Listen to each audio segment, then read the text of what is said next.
we have Adina, and is Melissa here? I know she had a kiddo.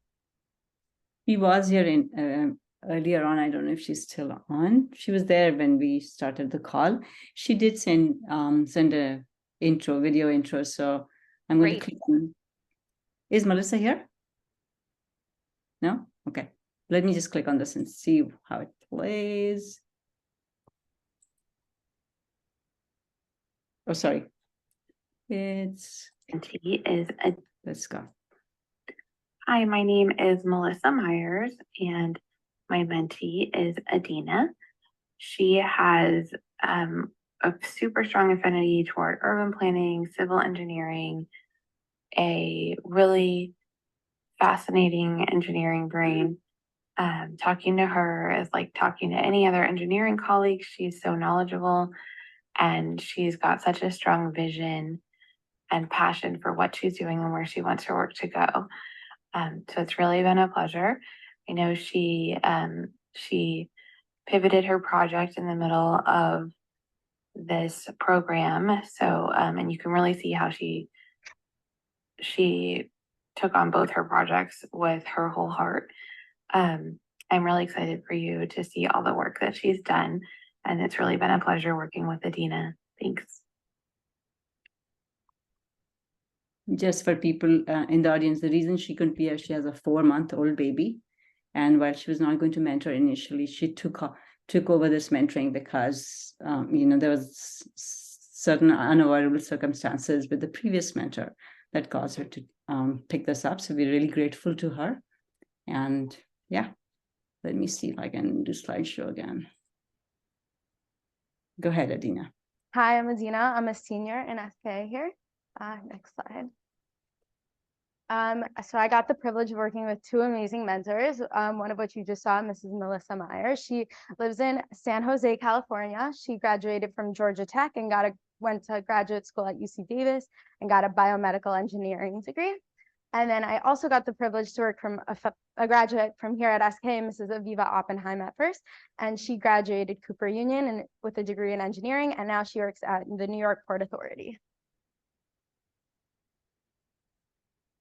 Next slide.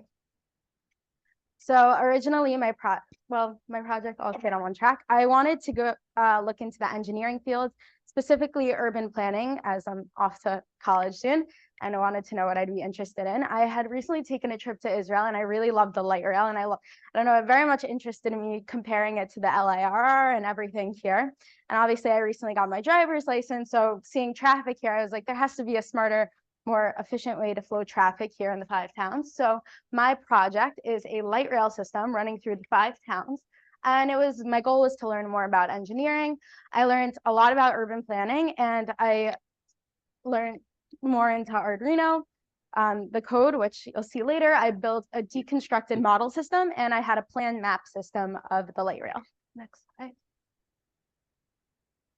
So before I began, I had to obviously come up with a list of assumptions that I could start from there, because in engineering, you have to go 100 different directions if you want to build one thing. So I assumed that this would be the most efficient way to create travel here.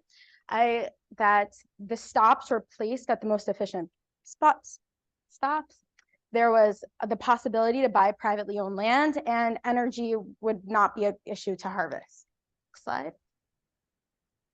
So when I began, I surveyed people where they thought good stops would be, where they would get off a light rail, and I got a lot more responses than this, but these were a few of ones that really came most commonly in all of them. Next slide, please. So after I got everyone's responses, I created my own map, if you'll see here. I show how I would run it, and the yellow highlighted was a stop that a lot of people placed, but it just wouldn't have been possible to run it to. So I left it there to show the benefit, but it obviously wasn't worth it to run it. Next slide. So creating the rails was my next stop. So I had my map. I had to figure out how I would put the light rail onto the street. My amazing mentors gave me articles to read, especially basing it off of there's a town in New Jersey, I'm sorry, I'm blanking on the name, that has a similar light rail to the idea I was creating. And I was going to base a little bit off that, off of other journals I've read. And a lot of them said that the most efficient way to run a light rail through a street is through the center of traffic. Next slide, please.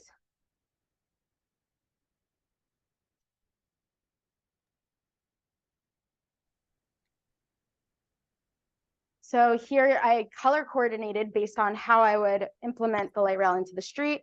Each pink represents a stop. The dark blue is where I would take parking off the sides of the street to create more space for the light rail. The lighter blue is the turning lane would be taken, so the left turning lane. And the green here is actually an exception track. This is going to be a singular track that runs through one long street that would also have the train run back on. So it's called a branch track. It's a two-way on one line. So that was obviously a different than all the others. Okay, and I would store the trains here at the Woodmere Golf Course, where I'm assuming I can buy the land. Next slide. Next slide, please. So I made a lot of phone calls to the town to get the plans of each of the streets, and it was very challenging. But I ended up getting a lot of information about light rail sizing and the street sizing. And next slide. But obviously, different plans, different places. My project took a new direction, and my new mentor and I decided to create a model of what my train, deconstruct a model of what my train would be like in a street, and I used my background knowledge of Arduino to do that. Next slide, please. So obviously, beginning a code, you have to decide what you wanted in the code. So my train was going to detect light, and when it detected a light with one of the light sensors on the side, it was going to turn. This would be obviously a constant light. Next, we had the branch track that I showed you before that ran both ways. I had a button that when the train ran over it, the servo would switch the track one way or the other and then switch it back after the train, after a couple of seconds. Then next we had another light sensor. This one would be under the train, and it would detect a light that was not constant, going on and off. And when it was on, the train would stop. That would signal a stop. Otherwise, back and be going forward. Next slide, please.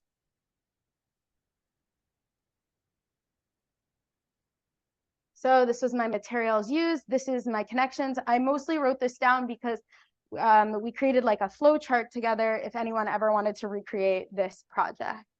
So I just used 2 light sensors, some LEDs, push buttons, resistors, jump wires, everything I explained before. Next slide, please. So this is a blurry, I guess, picture of the model. This is just telling you what each thing would do.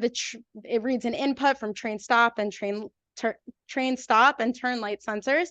And when the train stop sensor detects the light, when it turned on and off for 10 seconds, it would stop for 10 seconds, go. And then the push button controls the turn light. If the light was on, it's turned. If not, not. Track turner, this was the button that was pressed and it would turn and go back. Next slide, please.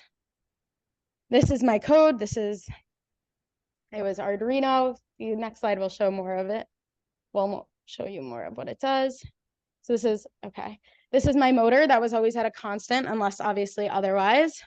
You can't really see the running. This is the push button that pressed the servo motor. This was for the branch track. Again, this was on it. This is deconstructed, obviously. So nothing's really connected. It would go back and forth. This is the turn.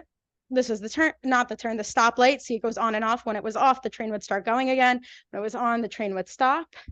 This is the turn light. This is would be always at a constant, and when it was on, it would turn. Next slide. Next slide. For the future, I would really, really like to learn more about the energy needed to source the train, more time looking at the drawn up plans from the streets, more about how the light rails would affect the traffic lights, and putting together the model completely would be definitely something that would be very cool to do. Next, please. A special thank you to my mentors for teaching me a variety of topics throughout this, my brother Tzvi for helping me code, Mr. Pavone for helping me code and finish the board and everything and getting me all the materials needed, and everyone at Magic for all the help.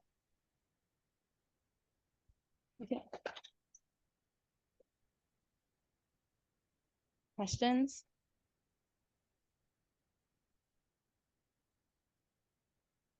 Yeah, yeah.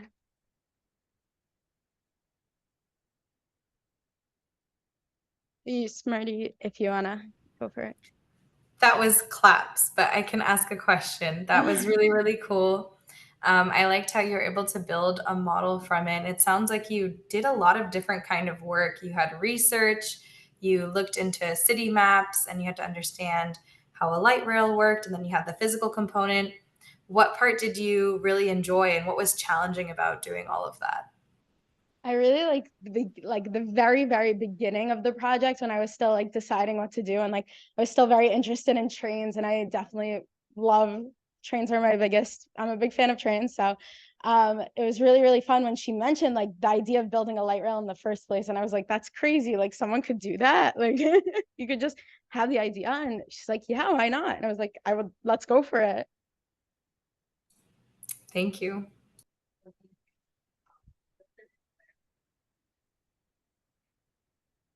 Yes, actually, I did a lot of work on. There's a question of, is there any plans for changing up traffic in the 5 towns? So my family actually makes fun of me because I did a lot of research a little bit into the lights here, and I know how to beat every single light in the 5 towns now.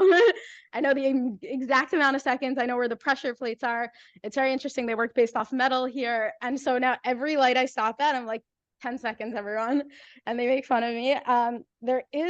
They did implement a lot of money towards busing here, which not a lot of people use it seems, but that is definitely something they're doing. They're not really planning more for anything else, but besides more tickets. That's all. Thank you.